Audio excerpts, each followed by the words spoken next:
Arsenal's final push for Eberechi Eze is getting further away as we speak. The reports are coming out that Arsenal need to pay £35 million up front and then spread the cost over the next 2 seasons. But the thing is Arsenal willing to do that? I don't think so. I'm here to report that Arsenal are not going to pay what Palace want. They're going to refuse to demand the Palace. That throws Eberechi Eze's deal to Arsenal in doubt. I'm Ty Knight here for TK24 Sports. If you're new to the show, like, subscribe, turn that notification on so you don't miss a show every time we upload. So, Eze from Palace to Arsenal is looking increasingly not going to happen. Those words that goes together. But Palace won 35 million up front, and then the next 2 seasons, they then pay the remaining balance of that transfer fee. Arsenal want to go in much less than that fee to make it easier for them on their financial terms. It's going to be a hard one. But before we get more into what it takes to get Eze over here, what would he do once he gets here? Let's look at that.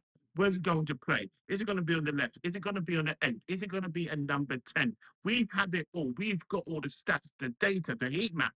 We have it all for you. So sit back, relax, and enjoy the show. So Eze's going to come in. I think he's still going to come in. And even though I said that Arsenal are refusing to meet those demands, they will figure it out some way, somehow. They always do. Look at Gyökeres. They looked at Sesko. Sesko didn't want to know. Then Gyökeres was on the scene. They went and got him done. Why? Because they got the favourable terms done with Sporting in the end. And this is going to be no different to Eze coming to Arsenal. They say he's having Siemens, and you're thinking, Tom, where are you going with this? This is where I'm going. This has been Arsenal's long-term target, and the reason why Arsenal and Mikel Arteta want Eze in at Arsenal is for 2 reasons. It's not to replace Martin Odegaard. It's to complement Martin Odegaard. It's to complement Declan Rice, and it's to complement the left-hand side as well. Mikel Arteta likes players in a strong foot to play on the opposite side. Why? Because they cut in. And I was surprised with this. When I kept on doing these videos about Eze coming to Arsenal, I was always thinking about Eze competing with Martin Odegaard, Eze competing to take Martin Odegaard's spot. When actually, when I looked much deeper into it, that wasn't the case at all. Where Eze plays and where he's most suited and the strongest position is on the left-hand side. Now, that can be on as an eight, it can be as a wide attacking left midfielder. That's where Eze best deploys himself. He's predominantly right-footed. And when you're going to see on a heat map, you're going to say, okay, Ty, I see what you're saying. But when Eze came to light, it's the same time as when Martin Odegaard came into Arsenal.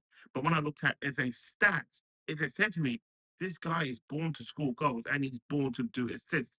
But the last season and the season before is when notably he came more alive in the Premier League. We do know that Eze was part of Arsenal's family, didn't work out. Went to QPR, from QPR to Palace, now from Palace back home to Arsenal. The deal is not done yet. Of course, I know that. You know, you've got Fabrizio Romano reporting, Ben Jacobs reporting. They're all coming out and saying the same thing. Eze to Arsenal is a possibility, but Arsenal do have to meet those terms. But back to the playing side of things, I've got 2 11s here, for you to look at. And which one looks more favourable? Is it one with Eze starting at the 10 or Martin Odegaard starting at the 10? And then we've also got Eze starting on the left-hand side, which I think is where they really, truly why they're going to be bringing in Eze to the team.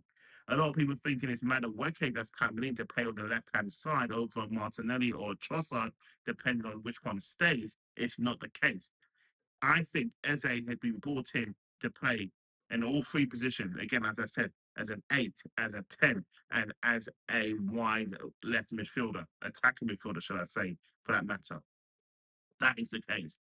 Eze can do all 3 positions and do all 3 positions well. So you're going to say, Ty, is he just been brought in to be a rogue man? No, not at all. Eze's here to adapt Arsenal's playing style, to bring more versatility to Mikel Arteta. And you know he likes versatility in his players. And Eze's the one to do that.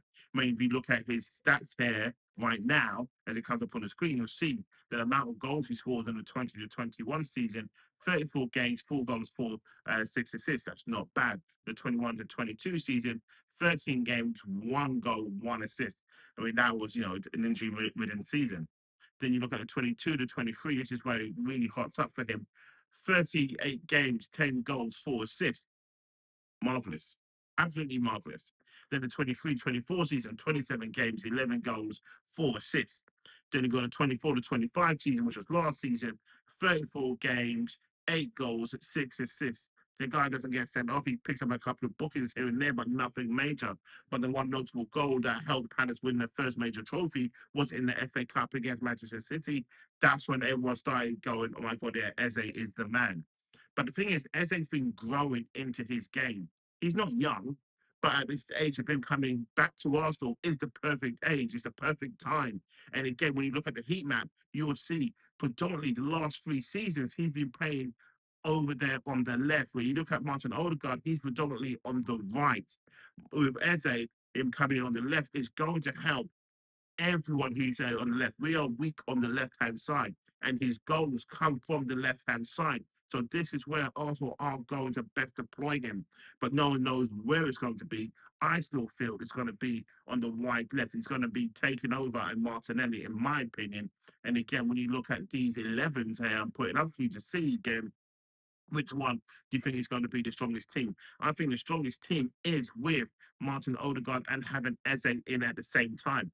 Yes, it doesn't bring pure pace into the team, but that is something that Arsenal can bring on later on with your Madueke and your Martinelli both coming over. Madueke coming on the right hand side, Martinelli then deploying on the left hand side. That works. Alternatively, what about this as a substitute 11, whole 11, with Eze then deploying at the number 10 role?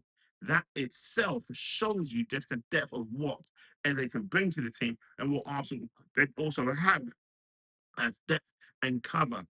This team alone is strong enough to take on pretty much, I would say, what, 15 of the Premier League teams out there. It can take on 15 this secondary 11.